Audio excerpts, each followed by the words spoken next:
Irmãos, a paz do Senhor Jesus Cristo. Quem vos fala aqui é o pastor Edson Ramos. Estamos aqui para a glória do Senhor, com mais essa oportunidade de falarmos um pouco da palavra do Senhor Jesus. E estaremos falando um pouco agora sobre a vida de José. Eu fiz o meu primeiro vídeo falando ali o segredo da vida, de insistir ou continuar, e prometi aos irmãos que faria um segundo vídeo em Gênesis 41, e nós vamos falar um pouco sobre Gênesis 41, só o capítulo 41. Amém? Vamos orar ao Senhor para que Deus em Cristo nos abençoe. Senhor Jesus Cristo, obrigado por podermos estar em Tua presença. Nos abençoa rica e abundantemente, dando sabedoria, Pai. Abra a mente, Pai, desse ouvinte que vai ouvir a Tua palavra. Abra a mente e o seu coração para que ele possa entender a sua palavra, em nome de Jesus. Amém. Eu quero falar para os irmãos que eu quero deixar reflexão aqui em Gênesis capítulo 41, versículo 4. Não será uma pregação, será um ensino, viu? Ensino é um pouco mais dinâmico e mais leitura, né? Temos as nossas folhas, as nossas anotações e o nosso estudo. Diz assim, Gênesis capítulo 41, versículo 4. E as vacas, feias à vista e magras de carne, comiam as 7 vacas, formosas à vista e gordas. Então acordou o faraó. Eu quero ministrar a palavra do Senhor, uma pequena reflexão de ensino em cima do tema: José interpreta os sonhos de faraó. José interpreta os sonhos de faraó. Nós vemos aqui no capítulo 41, versículo 1 assim: E aconteceu que ao 22 anos inteiro, faraó sonhou, e eis que estava em pé junto ao rio. Irmãos, quando Deus ele quer operar em nossas vidas, não há quem possa impedir. Deus sempre vai usar pessoas para nos abençoar e para falar conosco. Deus queria de alguma forma usar José. Deus queria de alguma forma usar pessoas. Deus queria de alguma forma trabalhar em meio à oportunidade. E a oportunidade que teve para Deus agir foi na pessoa de José e através do sonho de Faraó. Faraó teve um sonho e José teve a interpretação. Deus vai trabalhar naquilo que nós temos em nossas mãos, seja um talento, uma habilidade ou um dom. Deus colocou algo em nossas mãos. Então, passou-se 2 anos. 2 anos de quê? Da primeira interpretação de José lá no cárcere, como está amarrado aqui no capítulo 40, né? Ele deu a interpretação para 2 pessoas. Um sobreviveu e o outro morreu, se cumprindo a interpretação do sonho. E passados-se 2 anos inteiros que José estava preso, Faraó sonhou. Deus levantando Faraó com um sonho. E a Bíblia diz que Faraó sonhou e eis que estava em pé junto ao rio, né? 2 coisas aqui no versículo 1 que eu quero trazer a característica. Primeiramente, diz que Faraó sonhou, mas a Bíblia não vai falar o nome desse faraó, porque até mesmo na época de José, os faraós não tinham nome, eles apenas recebiam o nome de faraó. Passado-se algum tempo, esses faraós começam a receber nome, porque havia uma confusão muito grande nos faraós do Egito, porque eles não tinham título, não tinham nome, só recebiam o nome faraó. Então passou-se algum tempo, alguns faraós passaram a receber nome e títulos, para que eles pudessem ser identificados. Então esse faraó aqui, a Bíblia não menciona o nome dele, e nem a história egípcia vai mencionar o nome desse faraó. Mas porém, alguns arqueólogos egípcios, fazendo a pesquisa sobre esse faraó, falam que esse faraó é da 12ª dinastia e 13ª dinastia egípcia, e que provavelmente esse faraó ele vem surgir entre 1700 a.C. a 1500 a.C. E alguns arqueólogos eles dizem que esse faraó que é mencionado em Gênesis 41, o nome dele era aproximadamente Moaprici-Shesi. Segundo alguns escitológicos egípcios, poderia ter sido o primeiro faraó. Ele ou seu filho teriam conhecido pessoalmente José. Então, alguns arqueólogos egípcios dão o nome desse faraó, que não é denominado na Bíblia, de Moaprici-Shesi. Se possivelmente ele não conheceu José, o seu filho conheceu. Então vamos ver que esse faraó ele tem um sonho aqui no versículo 2. Diz assim: e eis que subiram do rio sete vacas, formosas à vista e curtas de carne, e pastavam no prado. O que chama a atenção que faraó ele vai ter um sonho desses animais saindo do rio Nilo. A revelação que esse faraó tem, o faraó Moaprici-Shesi vai ter, é que os animais estão saindo do rio. E o rio ali próximo do povo egípcio era o rio Nilo. O rio Nilo era o sustento da nação do Egito naquela época. Esse rio passava por alguns períodos de cheia e também passava por algum período que não havia água ali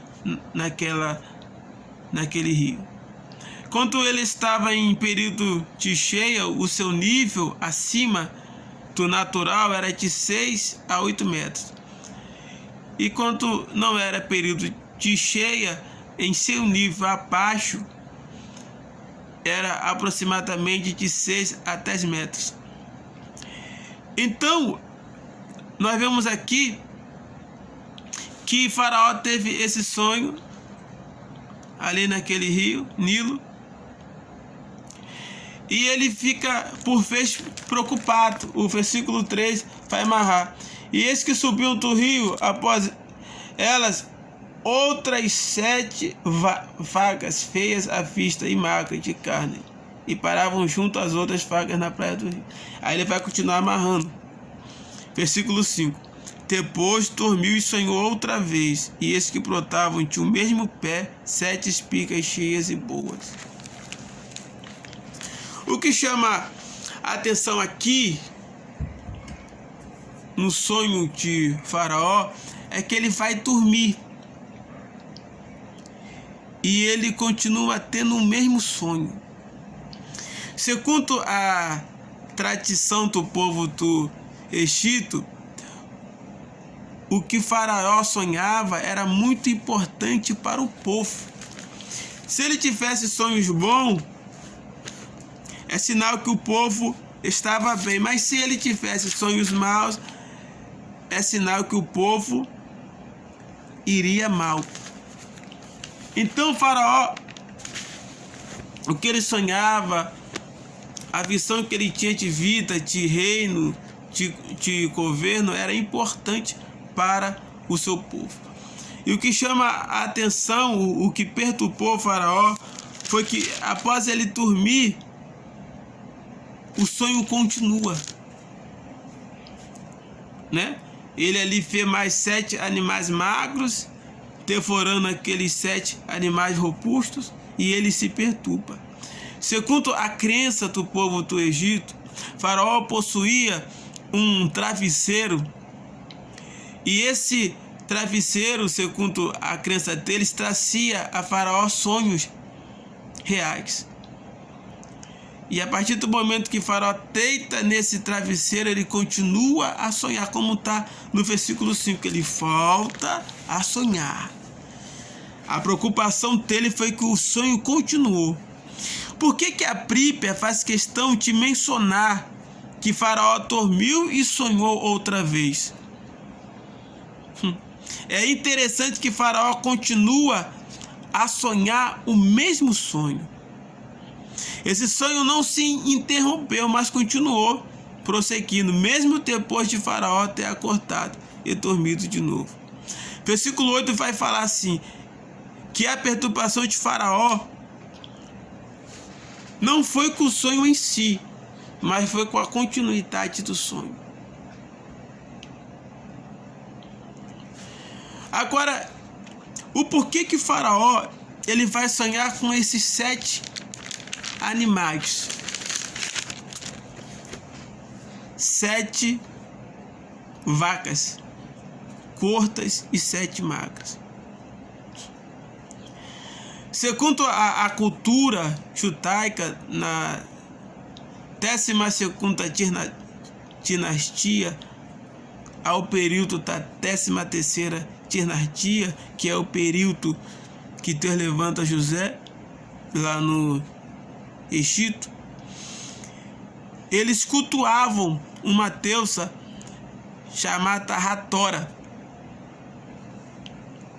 Já era por costume deles cultuar essa deusa. Eu fiz uma anotação aqui, pesquisando pela arqueologia, e eu vi uma ministração do doutor Rodrigo Silva ministrando sobre isso.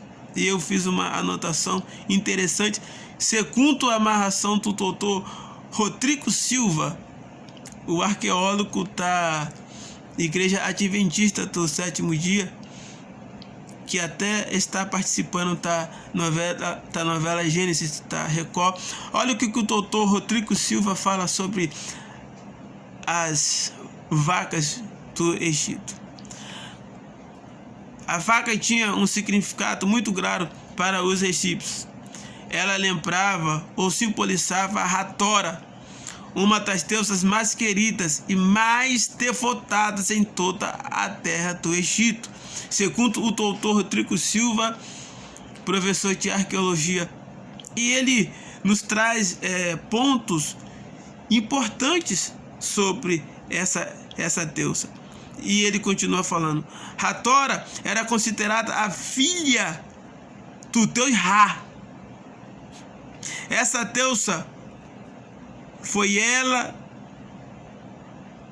devotada nos tempos do povo egípcio como a deusa da proteção e da fertilidade. E na sua amarração ainda, o doutor Rodrigo Silva, ele continua trazendo pontos importantes, e ele vai falar assim: essa deusa Hathora, ela sempre foi representada de muitas maneiras, e os egípcios consideravam que as plantações de papiros eram o seu lar. Em algumas vezes Hathora aparece como uma mulher, em outras como uma vaca que amamenta os seus filhos e as suas crias. Nessa narração, eu descobri que há um templo lá no Egito com 7 colunas, e nessas 7 colunas o símbolo que está lá são de 7 vacas que representavam o império do Egito naquela época. E esse monumento, esse templo, permanece lá no Egito até hoje.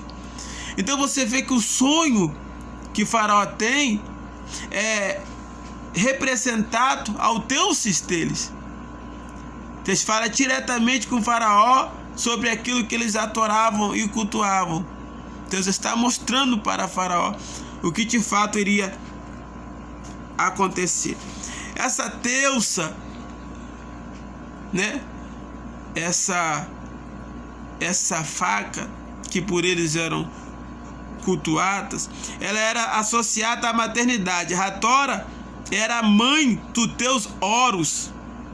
Irmãos, para quem não sabe quem é o teus Horus, é um dos maiores símbolos do Egito. Nós temos o Deus Ra, nós temos o Deus Horus.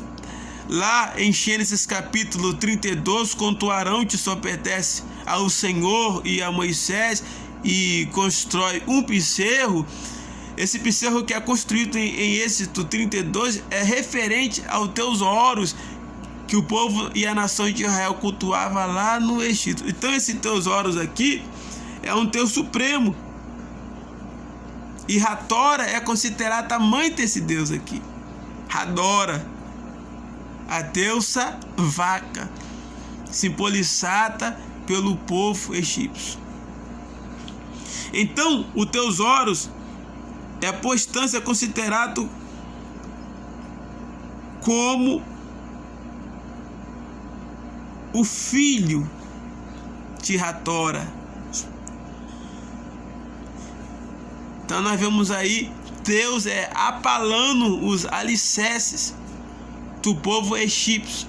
E o que me chama a atenção é que eles não conseguiram interpretar um Deus que eles cultuavam, que eles adoravam, que eles estimavam, e eles não conseguem ter a interpretação de que eles teriam um período de prosperidade e um período de fome. Eles não conseguem ter a interpretação.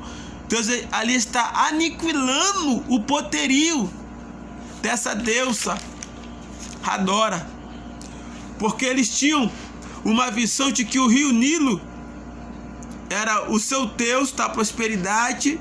Eles tinham uma visão de que Hadora era a mãe da fertilidade, da proteção, da fartura, né? Hathora, a deusa vaca. E eles não conseguiram ter a interpretação. Eles tinham um manual de sonhos naquela época, eles tinham pessoas, eles tinham tantos meios para a interpretação, mas não conseguiram interpretar. Sabe por quê? Porque operando Deus, quem impedirá? Deus não divide a sua glória com ninguém. E aí Deus levanta José. José, sabendo da cultura egípcia e sabendo que Hadora representava uma deusa na nação do Egito, e José, sabendo que essa deusa representava a nação e o Egito, ele fala: olha, vai ter 7 anos de prosperidade, mas também vai ter 7 anos de fome. Essa foi a interpretação de José, baseado na cultura e na deusa do Egito.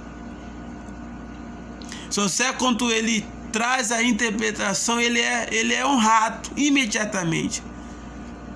Naquele momento ali, Faraó tira o seu anel e coloca sobre José. Naquele momento ali, os sonhos de José vai se realizar. Se lembra aquele sonho que José teve em Gênesis 37, 9 e 10, de que ele viu o sol e a lua se prostrando perante ele? Aquele símbolo que existia no anel de Faraó, existia 2 símbolos no anel de Faraó. O primeiro símbolo era um símbolo de um sol, porque Faraó era considerado um sol na nação do Egito. E o outro símbolo que existia naquele anel era o nome do Faraó. Então, quando o Faraó tira o seu anel e coloca sobre José, Faraó está falando: tu serás o sol nessa cidade, tu serás o brilho nessa cidade, e todos vão se render e se prostrar a ti. Então o sonho de José se cumpre. Gênesis 37, versículo 9 a 10. Se cumpre em Gênesis 41, versículo 38 a 57. Fique com essa palavra. Deus ainda realiza sonhos, e é você que Deus vai usar. Que Deus em Cristo nos abençoe em nome de Jesus. Amém.